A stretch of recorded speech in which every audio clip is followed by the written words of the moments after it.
Alexa Bliss and WWE are allegedly very far from one another as far as these agreements, a new contract, resolving this contract. I think everybody was ready for her to start up again and do this stuff with the Wyatts, and it was good to go, and here we go. And I think people were a little bit annoyed going into it anyway, but they were like, okay, well, here we are. And then basically, oh, no, sorry, now it's got to wait because of this reason. And that kind of pissed off everybody. And so nobody's happy about that. And then nobody has the same idea of what they want to do to match a new contract. So they're just still so far apart. And obviously from Alexa Bliss's standpoint, there's probably interest from AEW and maybe other things. And so she's trying to make WWE pay the absolute most. Her value is down more than ever in WWE. So this is usually what leads to a superstar leaving WWE or a person leaving AEW. This is where we're at. Alexa Bliss right now, her value is way down. Like, it just is. So because of those reasons, I think that this is why the door is open for her to go to AEW or somewhere else, because I guarantee you right now that I'm sure WWE loves her and they want to keep her and there's a value there for sure, but it's down. It's just the fact of the matter is her value is way down now at this point. It just is. She's had injuries, storylines and things have been ended because of her injuries. She's now become a mother. Her significant other is somewhere else. For all of these reasons, she's not valued as highly as before. There are so many other people in place and in spots and ready to come up into spots. And yes, she would be a name and sell some merch, so that's important. But at the same time, like I said, for her to come back, get these storylines and all these other things, and then just be pregnant again or get injured again, like, there's a significant risk on bringing her back and putting her in any faction, although they were about to do it. So we do know that there's interest as long as it's on the WWE's terms. But, of course, does she have interest? Well, probably if it's on her terms, because this is now going to be a new contract. She's probably happy to perform out the rest of her other contract because that was her old contract. So she was like, yep, this is I've got 8 months left or whatever it is. I'm going to finish them out here, and then we'll negotiate later. It's going to be interesting. But nope, suddenly, oh, no, you have no contract. We need to negotiate now. Oh, well, guess what? I think I'm worth a lot. Well, we're WWE, and guess what? We think that your value is actually down. While you're valuable and we do want to keep you, your value technically is down. Alexa Bliss right now is on the downward trend, and she is her value might have been a 7 or an 8 out of 10 before. I would say her value is now fallen to a 5 or a 6 out of 10. And so that leaves the door open for AEW to potentially value her as much or more than maybe WWE does, because AEW, I mean, they've got Mercedes Moné already going. They've got Toni Storm, and they've got a couple other women, but nothing too big really is going on. Saraya is just floating along there on the bottom. I almost think she'll come back to WWE. And here's Alexa Bliss. She needs to get a payday. Bottom line is paydays in WWE. So that's what I think is happening with that. What do you think? Leave in the comments below. But also, stick around and continue listening to some other news here. And it's not good. Although, wow, I mean, it is bad news for AEW right now. 604,000 viewers, an 8% decrease from the 22nd, 5% drop compared to other weeks. They took an extra drop this week. Not good as you come out of January. You would hope that things would pick up towards the end of January and beyond. It's kind of gone the opposite for them. It's almost like more people tuned in when they had nothing to do during Christmas time than anything else. So really bad news there on the AEW front. Mercedes, congratulations on the win. This was your first Dynamite main event. How did it feel going out there, and what are your goals heading towards this year? How did it feel? It felt like, yeah. Yuka, you were so cute. You tried so hard. But I am Mercedes Moné, 4 bouts Moné to be exact. I know you tried to jump on the money train, but you fell off. And I got a lot more coming for any girl who's ready to step up to Mercedes Moné. Because I can say, konnichiwa, I can say, hello, or you can say hello to your CEO. So I have a question for anybody in the locker room. What the fuck? Say hello, or you can say hello to your CEO. So I have a question for anybody in the locker room. Wow. Who's next to jump on the money train? I don't know what to say about that, guy. I'm sorry. That is awful. I don't know what that was. Somebody sent this to me and said Mercedes needs a writer. And I was like, okay, well, sure. I'm sure you could do better. But that was, what is this? Why are her promos so terrible? What was the question? Mercedes, congratulations on the win. This was your first Dynamite main event. How did it feel going out there, and what are your goals heading towards this year? How did it feel? It felt like, yeah. I mean, is she... Oh, my God, bro. This is fucking... I want to die. Like, this is like... I want to die listening to her. If that's the goal, then I get it. But what? Why not cut a regular promo? Why not, like... What was the question? Go back again. Mercedes, congratulations on the win. This was your first Dynamite main event. How did it feel going out there, and what are your goals heading towards this year? Well, the first thing that I want to say is, what a sick travesty it is that was my first main event. Believe me, if I were to tell you that was my first main event, you probably wouldn't believe it, because I am a main event. Monet is main event material, and the fact of the matter is that it took Tony Khan and the AEW brass this long to book a main event featuring Mercedes Moné is obviously wrong, stupid, and a huge mistake. But how did it feel going out and winning like I usually do? It felt like it usually does. It feels amazing, and I'm glad you asked, because I know that so many people out there don't know what winning is like, let alone winning multiple times over and over and over again. You see the biggest stars of all time do it. Michael Jordan, Tom Brady, Patrick Mahomes, so many others do it. But nobody really does it quite like Mercedes Moné. And the fact of the matter is, I don't think I really want to sit here describing winning to all of you. I just want to let it speak for itself. Watch me win. Watch the glory. Take a look at all the belts I've acquired, and maybe try to use that in your own life to do something successful. What's it feel like to be in the main event and to win? It feels like, and just whatever. I don't want to drone on forever, but you know what I mean. That's it. Boom. But it feels like, I mean, maybe that's a good thing. Maybe we won't forget this promo, because she basically turned into Tatanka for a second. How did it feel? It felt like, yeah.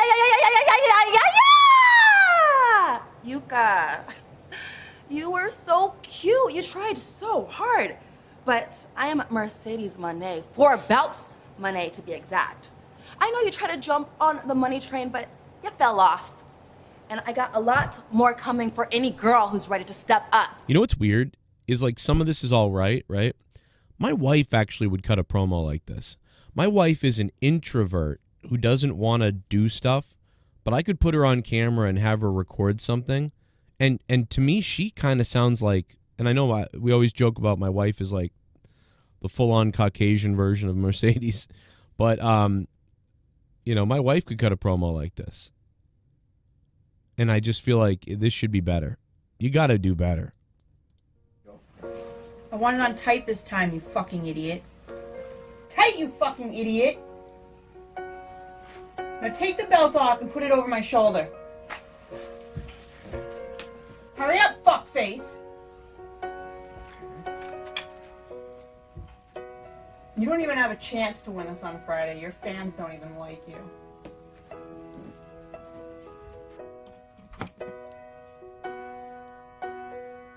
Get down on your knees. Why? Just get down on your knees. Come on, I mean, what are you going to be doing this stuff Now you for? can iron my clothes, f***it. Ah! Oh, fuck! Aw, little cuck boy doesn't like being waterboarded.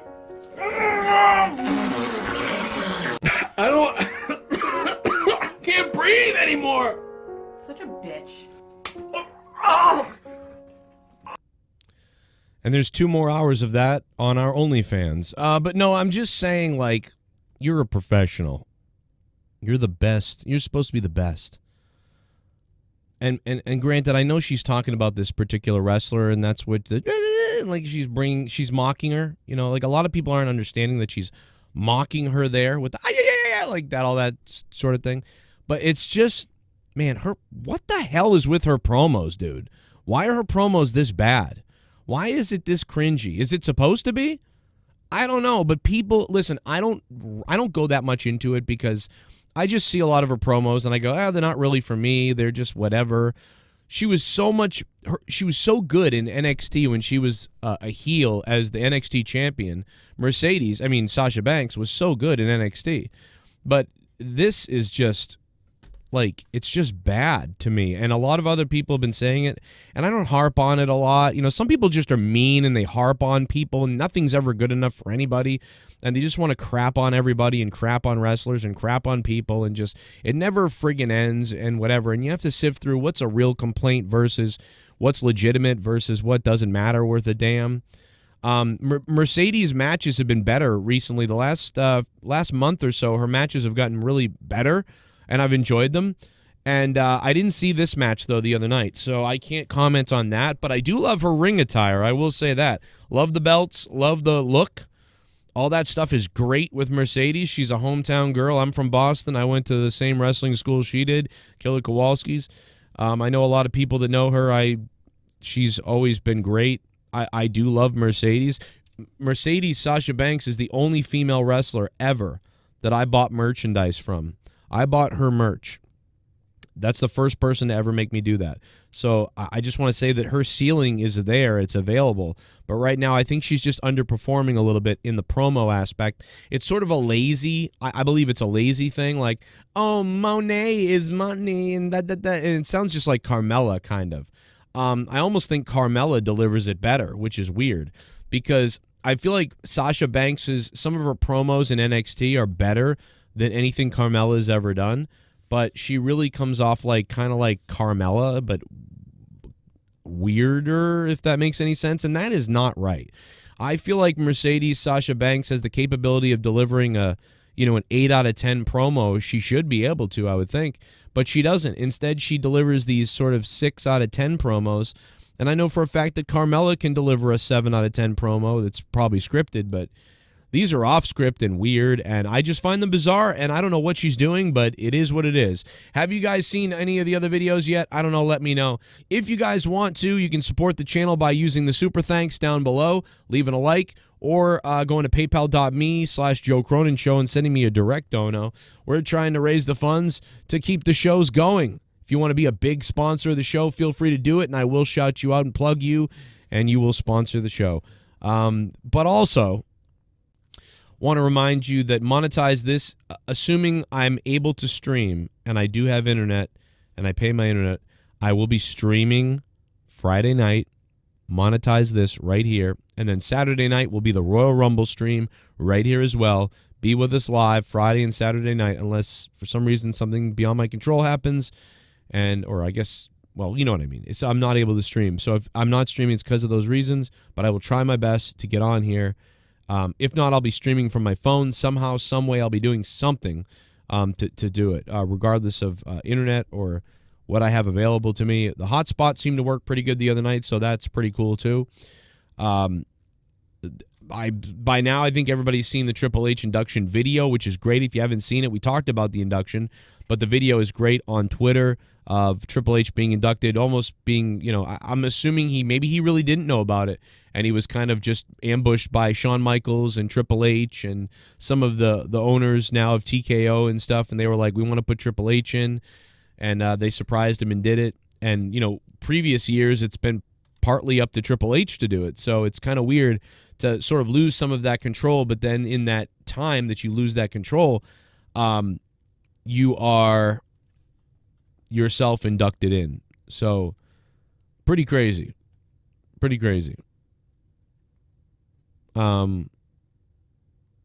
But yeah, that being said, there's some other news to get to, and I might actually upload and post about it coming up a little bit later. But as for right now, this is all I really wanted to say. So if you guys enjoy the channel, make sure you leave comments down below. So use that if you're going to shop on Amazon. Anyway, moving on. JD McDonough is going to be out a couple of months with those injuries. He tweeted out about that. So that's going on with JD McDonough. Raw ratings. This is a very, we're starting to get some interesting stuff finally about Raw ratings a little bit. We've heard some rumors about them, but, now they're finally coming out. Netflix revealed its weekly top 10 on Tuesday for the week ending in January 19th, which with the January 13th episode of Raw achieving 3.9 million viewers throughout the week based on 8.2 million total hours viewed. This number indicates a 37.3% drop from the highly publicized Raw debut on Netflix, which drew 5.9 million total viewers in the first week, while 3.9 million surpassed the show's viewership on USA Network. We'll continue reading. The past 6 years, these figures are not directly comparable due to the various factors. Raw ranked in the top 10 in 7 countries, including Bolivia, Canada, Ecuador, Guatemala, Mexico, and the United States. Show ranked number 4 among English TV shows on Netflix for the week, behind American Primeval. What the hell is, I don't know what that is. Kitty Season 2 and Missing You. I don't even know what those are. Anyway, bottom line is, I think WWE Raw and Netflix, they're getting the most viewers that they've had in a while because of the move to Netflix, which is great. That's what we thought. But for me, it's still much further below what I expected. I expected we would fool more people in the first episode and more people would tune in foolishly or by accident or overdone, like whatever reason. And that did not happen. Well, it did happen, but it happened in much lower numbers than I expected. And now the ratings have dropped from 5.9 million down to 3.9 million. So 3.9 million worldwide viewership for Raw, to me, is not great. Domestically, we're back to 1.9 or 2 million in America. I mean, they're almost at the USA numbers on Raw on Netflix, which that is really bad. Once again, to me, that is just not good. That's not what I'd be aiming for if I was WWE. They really needed to bring like The Rock and Austin and Cena and everybody, and maybe they would have hit an extra million or something. The fact is, again, wrestling just isn't popular. Wrestling is just on the decline, and people just aren't tuning into this. And it's really crazy. It's really kind of crazy. I am shocked by this myself. I think that while it's weird because they're getting good numbers, but they're not getting as good a numbers as I had hoped for. And the reality is they're going to probably keep going down, it looks like. So that's not great for me. But, hey, being on Netflix, this is a better situation. They have upgraded the situation.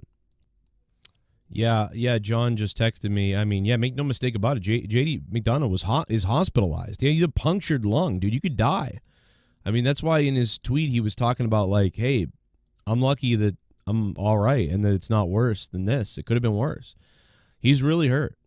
Like, that's bad shit. And not to mention the shot to the head. Who knows if there are going to be whiplash or after effects about that, because, again, that was pretty damn horrific. So Scott Steiner fires back at Jesse Ventura over the line from WWE Saturday night's main event.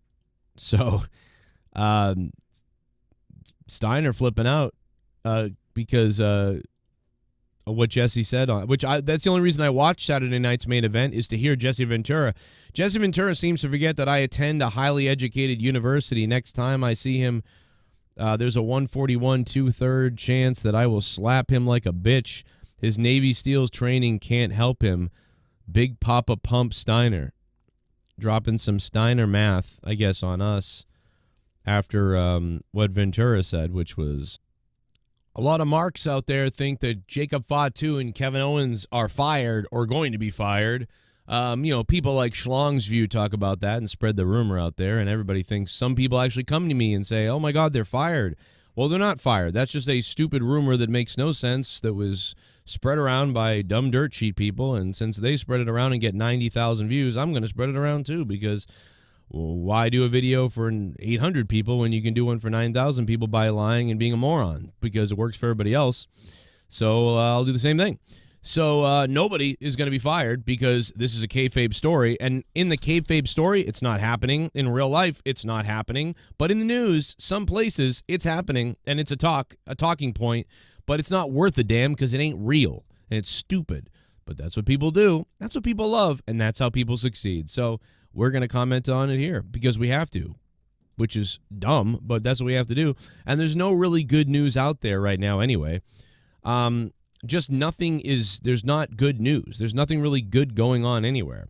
There isn't nothing other than the talk about there's right now the biggest story is what's going to happen at Royal Rumble. What are the Royal Rumble predictions? Who are your picks? And I'm going to wait to release my picks if I can Thursday or Friday. If I can edit the video on here, I will. If I don't have internet, I probably will be able to I'll probably be able to get a video up anyway because I can still edit it on my computer, shoot it on my computer. Oh no, then I can download it directly into my phone and upload it via my phone. So I think I'm still going to be able to get a video out just like I will be today. If this video goes up either way, it's going up somehow because I can still upload via my phone. So I should be all right to upload via my phone regardless. And then, of course, if it's not up by then on Friday, I'll get it up at some point anyway because I think Friday should be payday, so I should hopefully have something to do, and I can get my internet back up and running. So look for it Friday, potentially, or Saturday morning, maybe. And either way, I can get it uploaded, so it will get uploaded to my phone regardless. If you guys are here, we're going to have a big, obviously, Royal Rumble watch-along. It's going to be a Royal Rumble review watch-along, big show on Saturday night. If I can do monetize this, I'm going to try to do monetize this Friday night. So just remember that, everybody. Monetize this will be this Friday night, assuming I have internet and everything works out there. So if you guys want to support the show directly and be shouted out later on, you guys can and support the show at paypal.me/Joe Cronin Show.